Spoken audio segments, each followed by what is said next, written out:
Life is so much like a balancing act. It's really kind of like a set of scales. On one end of the scale of life, we have a bunch of little things. I call these little rocks. They're important. We have to get them done. We have errands we have to do. We have to take the kids to the game. We have to go grocery shopping. We got to get a hair done. We got to get the oil changed. And life just has a bunch of little things that really do matter. If they don't get done, it definitely shows up and impacts the bottom line in our life at some point.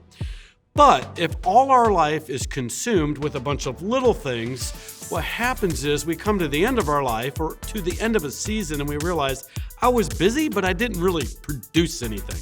So what I call are the big rocks of life that we have to continually assess and evaluate. What's the big rock that I really need to get done this week or this month or this year? And it really could represent a span of time. I think in weeks, I think in months, quarters, half a year, and decades, and then ultimately my whole life. So what are the big rocks that you need to get done? I call a big rock really just something that really has meaning, has significance. If you're a business owner, it might be, what is the big rock and how do we increase our profits? How do we, increase the bottom line? How do we reduce our costs? How do we reduce waste? How do we reduce employee turnover?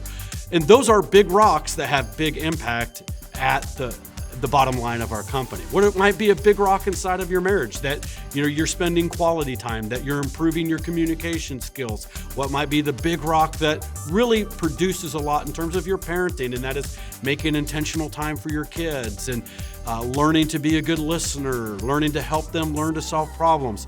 We all have big rocks that at the end of our life, end of the day, really matter most. So I want to put this on side of the scale, and we want to reach the point where we're really getting those big rocks done, the big rocks accomplished. For me, the big rock of life is this. I want to come to the end of my life.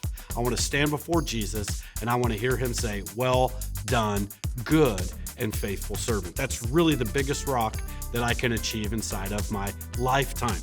Now, we all have other rocks that really are discretionary rocks. How much time we put into our hobby. I think hobbies are healthy in balance and moderation, but we throw that onto the scale and let's say we just have a little too much of a good thing. Enjoyment, just personal taste, like ice cream. Ice cream is a good thing, but I think, we can get out of balance. If you're over a gallon a day, you might be out of moderation. Just being serious there. Okay.